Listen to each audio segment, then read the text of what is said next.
Seo táid arás arís ar páir agus tá Shéamas Mac Annaidh linne ríist fáilte arás go cabh nach Éirinn Shéamas. Gur maigad é Shéamas. Tá rún agam inniu an tuairiscéal is dearannaí agat a phlé. Arás go Keriolet an taine matéir agus an chéad chéiste agam beidir go sé rudbag diúltach ach an ru tú sásta leis an chuma a bhíar an leor. Dégin tú nuair a chur coscéim an leor amach an ru tú sásta leis an chuma a bhíar. Sin ceist bhaith leis níor níl an irid an spéise agam in san chuma a bhíon ar leor teas agad an sean nátóir brehannas ar leor de réir a chlúdaí. So bhí me sásta go maiid leis ach teas agam tá botún an seo san siúd tá beidir go bhfuil an chlúdar rud bug leabh in Éirinn na Deileanar tá leor scríofa agat bhfuil at fáil ré leis agus é bheith deanta sa dóis go dtí le golar éigh an chéad eile. An rud a bhí anna diggin tú agus men rud a mahasa mahatán tá sagad an profile a bhí deanta ar an leor. Tá sagam na rudí baga seo agus go háirithe mar gheallar ggóil daoine a buint úsaide is riomhairí nó leithanta seo agus in ammaní deanan deirsiad an rud a chur an tú isteach sin an rud aon tú amach ó riomhare ach níl sin go heile agus go thomlan fírineach níl a nírineán go bhaith mar tá coidste na rudí seo in sna riomhairí níl siad dírithe ar a ghéalaigh agus in ammaní bíon botúneán na d'iggin tú nó ceartaíon an riomhare an rud atá chutha isteach agus cé gur rud bug atá na d'iggin tú in ammaní churann sé isteach ar léthaí a bhín agsúil le rud forafa d'iggin tú agus nach mín sé mar sin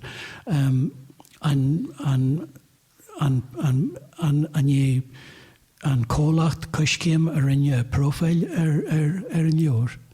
Nelson go dtír céireann profil ar an leor áirithe sin a ribhí seo tas an go mbeadh coscéim onanta cuaireamach é mar go bhfuair siad duine aró an chanuint céarna ecín ó aige is a bhí agam héin agus sin an nós a bhí acu cinnte má bhí siad ag plé le scríbhnar as tíorchonal go bhfuair siad den éigen as tíorchonal leis an frofail anach nó den éigen as céirí agus mar sinnde ní cehanlum nó níl asum go bailile cé rin profail ar an leor áirithe seo. Tá an ceart agat sa bhéide taráte agat a daca le riomhairí is dóthaigh gohfuil próisis eile scríbhnareachta an agus tú ag plé le riomhairí tas agat an san seanam begrachlam sa rudí a scríomh má le pan agus tsinnéad a scríú le clóscríomhan agus began tú gol siar orthú sin a rís le pan leis na síntí fada a chuir te so bhí tú ag tuairt an aird ar an lámh scríomhain. Sa bhéidir go mí tú ag plé le riomhare an ammantí ní bhíon éon rud ar fearr agat a charabí just churann tú riomhfost a ra ag duine ag an eile ní bhíon rud fisiciúil riú a de lágad agus is dóigh go bheith sin an áte bhfuil an chontairt. Well, is dóigh ghfuil muid brapáiríocht ar riomhairí in achan gréad an saoilin is so ní nach inú is dóigh ghfuil an rud chéarna in sa chlóideacht agus san áilsíoireacht. Maidir leis an leor héana Shéamas just bhí me garcar ar an leor an seo agus ar an bhlorba dearann sé an seo ní chuma faoin scéal a nnéirí seo. So tá sogam gohfuil beidir clíonú an codstan na rudí bhí muid a lórt fa disco déan sin na garid agus gur na daoine agus an dóin an dóin a bhí cruithe ag na daoine gur bé sin an rud is táhachtaí agus an caidrú idir na daoine ach náide de réir an blorban seo agus tá scéal agus náide tá táhacht leis an scéala an éirí seo. Sin ag ddíire agus le féine táid ag tagart siar den héadleor is gréam a cuafa mal an do buí nó an san leor seo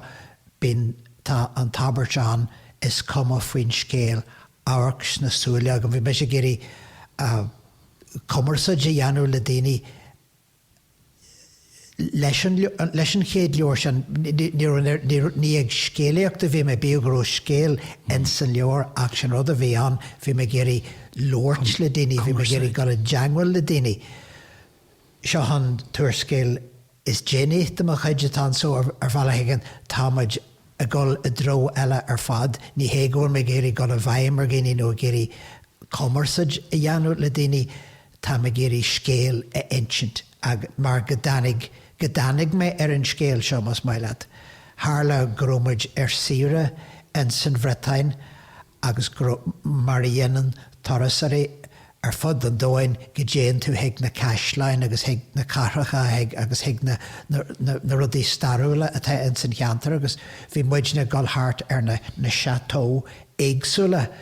atá in San Bhretáin agus tá go leor acuáin agus ar nói in San Bhretáin tá rudí a bhainean leis an chéan íos cumáid ach tharla sé gur thugmuid cuairt ar an Chateau de Keriolet seo le óháin agus beléir dúin léireach bon gur áit faoi léthe bhí an bhí cuma an aisteach ar agus bhí teannach ar na rúise le feiceáil an ó híomh na hailtereachta de agus ó híomh na halíonna de na rudí a bhí istí an. An rud a bhí an a Shéamas an chateau seo a d'igeann tú tá chuid mhór ibre chuthaiste agus tú héin agus do bhain chéile agus do níon tíam gur gúil an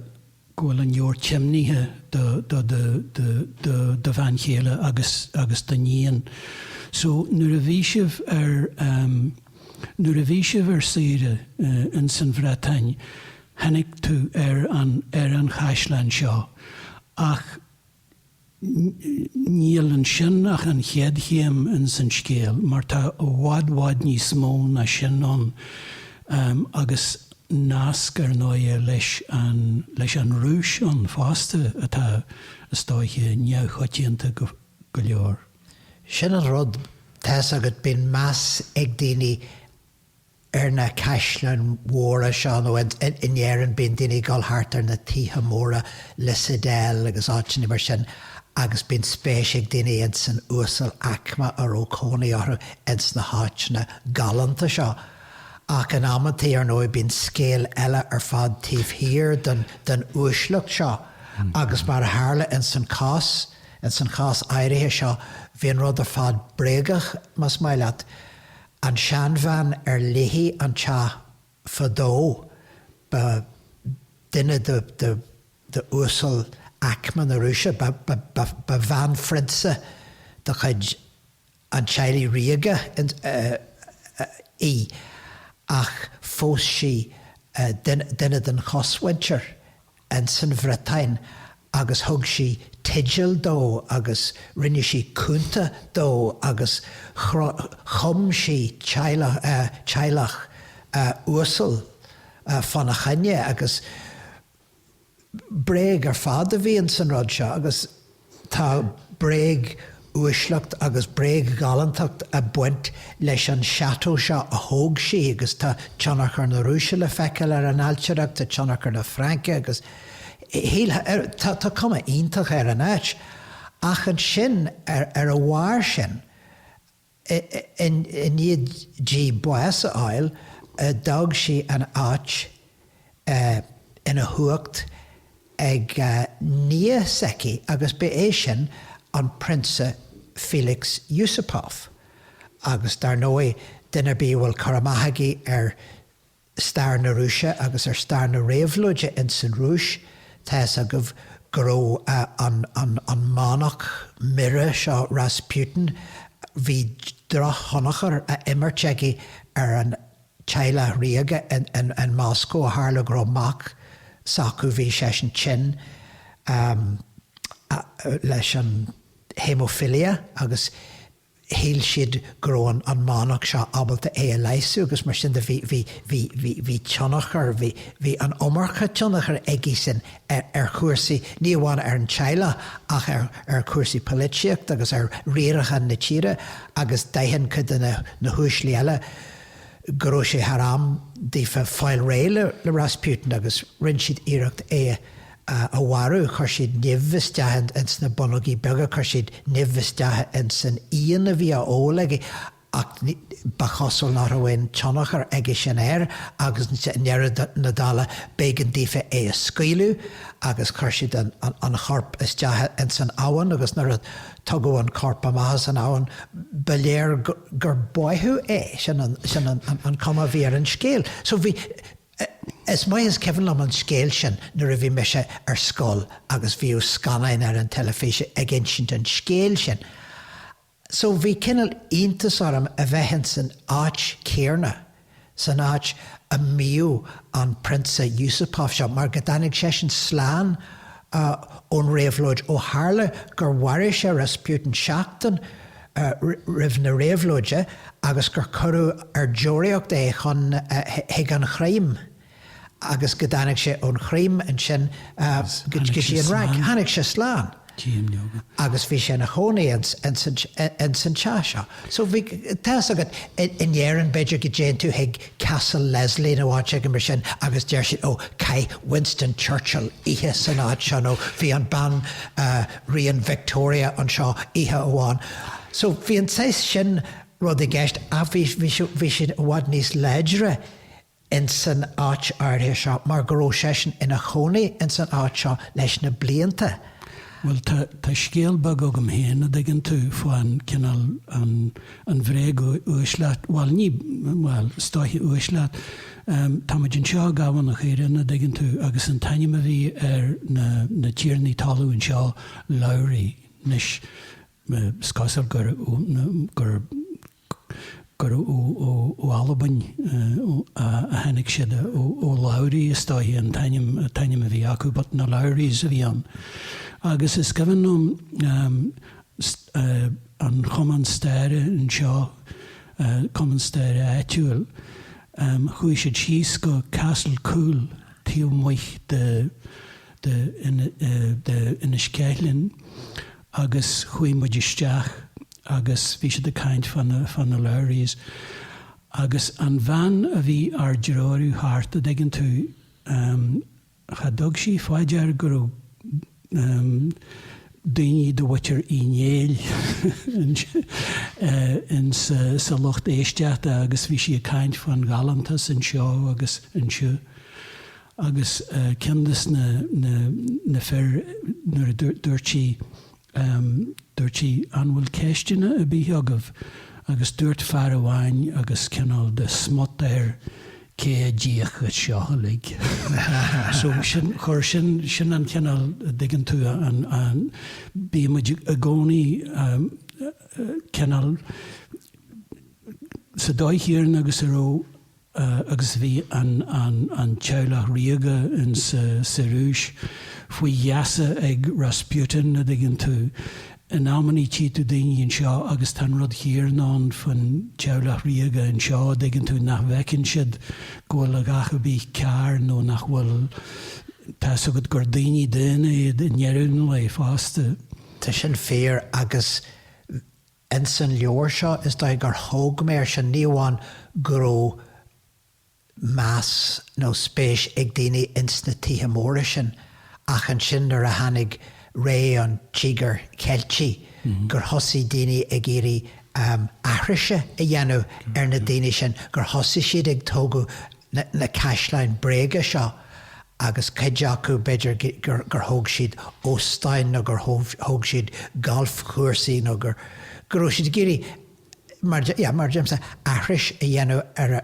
an rud a bhí bréagach haine féin. Is léir a Shéamas a bhí me go a lóirt fa cuidean na daoine ach ó thóg tú ceiste an tíogar chealt tá go mór an áras fan rud ar fada diggin tú agus stáithe gur scríú an leor nuair a bhí jeú leis le ré an tíogar chealtí a bhí stáithe gur haulaí daoine go nach mé jeú go deáil leis an ré seo ach ar náide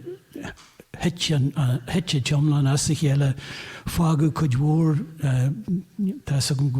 gan go bhfuil aspa tíochttas na sé chundíos bhil fod na tíre ar náide a bhfuil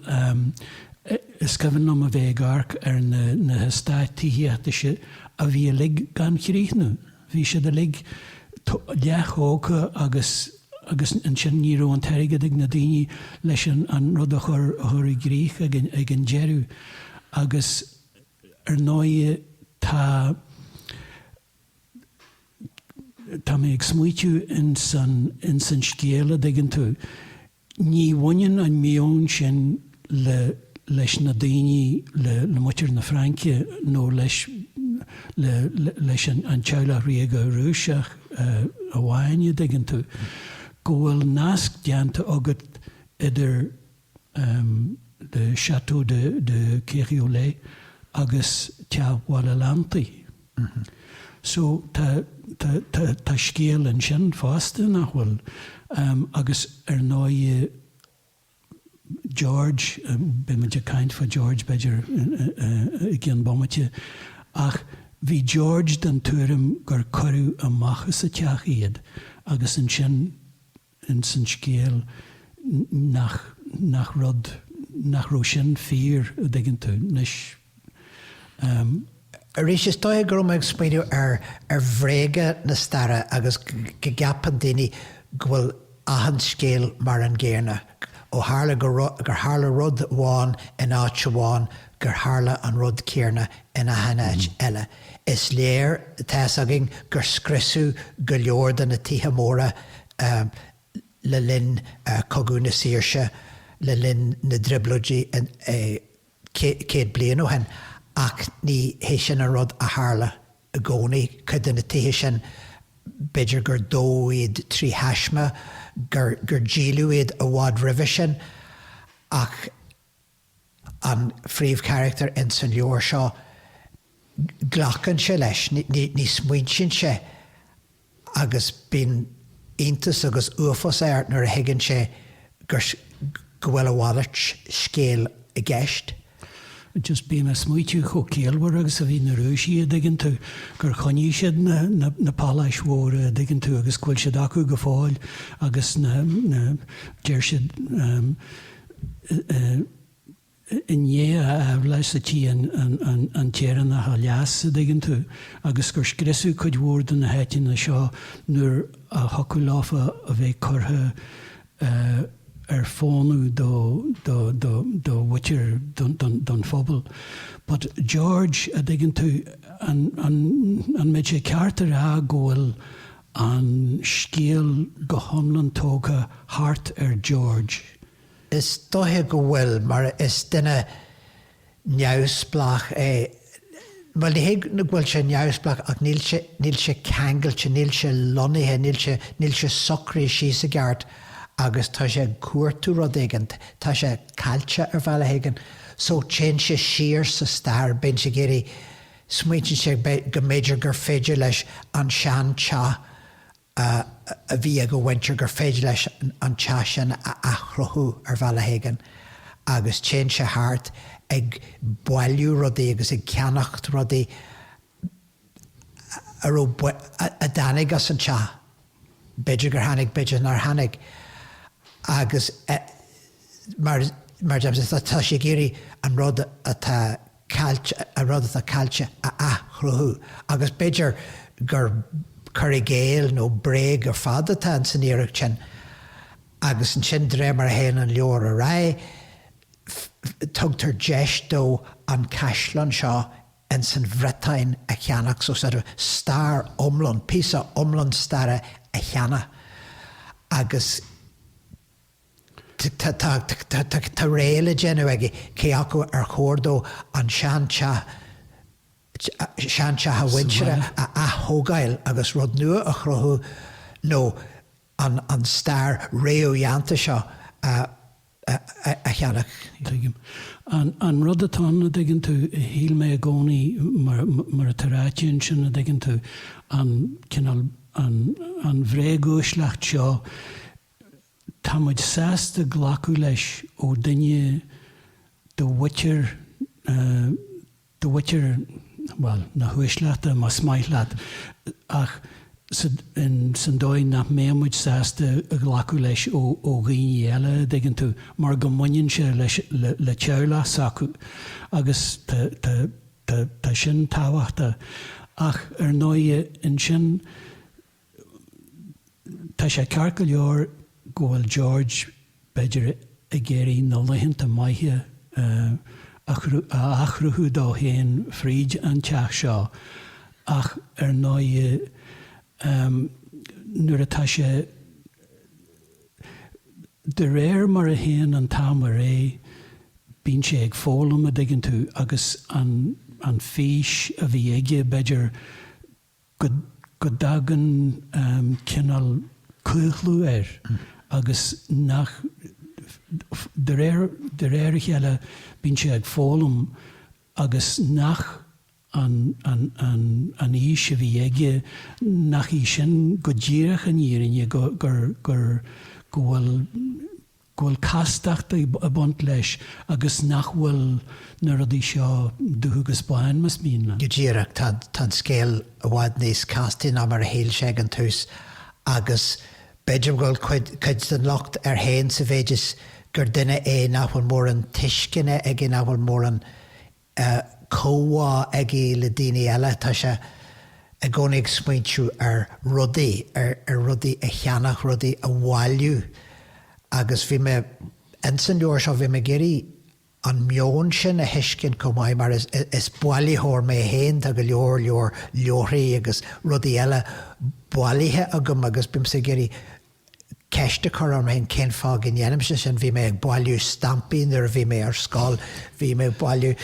a gcónaí agus is bralam sa gulthart ar siopaí seandálaíocht agus a géirí rudaí sean rudaí a cheannach agus rudaí bína gcónaí bháile chun de heisigin idir leabhar a gom. Well, is dóithe go bhfuil cinnal románsairíthe a baint leis na rudaí seo mar beidir níl muid géirí inis go mé cinnal teastas a gcóil le achan rud a cheanaíonn tú le rá gur sé ag leithéid seo idir agus gur cruthíú ag a leithéid seo de gatam agus mar sin. So tá cinnal románsíocht a éirithe a baint leis a bháiliú han ach bhí aithneogam sé ar coppla gine agus ba sin an chéir de bhí acu agus ba bheith románs a bhí a baint láfa d'igan tú agus so tá an dá rud an so tá George cinnal tá románsí a baint le George ach in sin tá charachtarí eile nach bhfuil an románsíocht sin a baint leis agus cé beidir am bhhail sa d'igan tú cé gur hart ar George atá an scéal tóca sin an cinnal sin an lár a rotha a d'igan tú ina bhfuil na rudaí eile tá sé de le ceangailte is fríd George a bhaid muid amach na rudaí seo a le ach ag an am chéarna tá daoine eile an agus ag an jeú in scéal cé bhfuil na rudaí seo tá sugad uaisleach na Rúise Caisleán in sa Bhreatain Sail George a mhaile lia agus an teach seo a bhí ag go bhaintear go bhfuil si drig tá nasc so dúirt men sin gur ó fear eile agus ba chéird an cheard a bhí aige na an bailúhan seo, agus John Greig, agus tá scéal ionta casta a dtuigeann tú a bhaineann leis na daoine seo a lig nes tá an nasc an ceart go leor, ach nasc nach saoilútha a riú agus tá go caiim mé rá ghfuil mise dtuigeann tú go fáil rinn mé iireacht an gael fála a bhí acu a lig a dtuigeann tú bhí mé géirí an crán teolaí a tá sin fíor a históid go mé géirí codarsnart dhéana sa bhéidir go mhain George leis an scéalaíocht agus leis an romansaíocht an fear eile Greg is dóigh gur caiithú go donna leis agus mar sin de tá sé sin i géirí tarabha a bhaint as George tá sé géirí lucht aige dhéanú ar go bonasa agus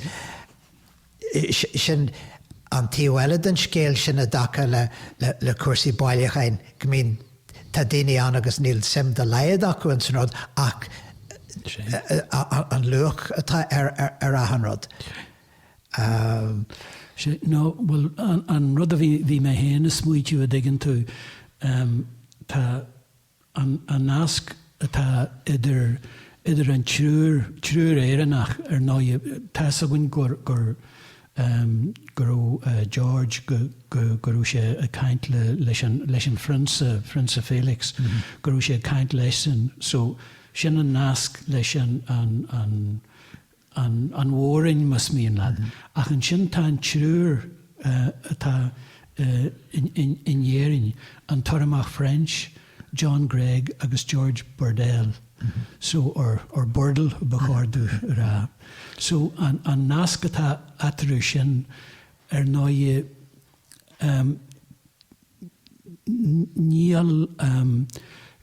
ní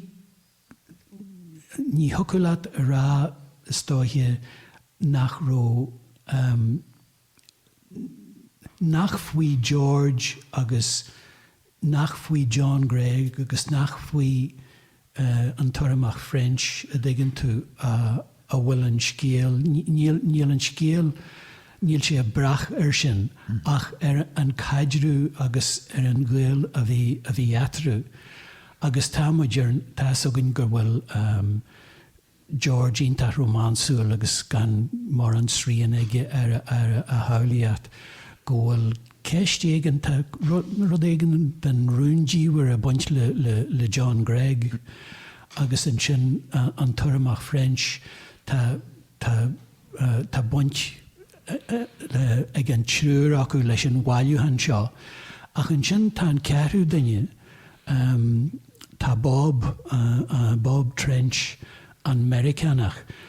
sé sin stáithe an neachar a scaoileann a dhéanann an glas a scaoilú agus go dtuigemuid faoi deirú a dtuigeann tú go dé an dóid a bhfuil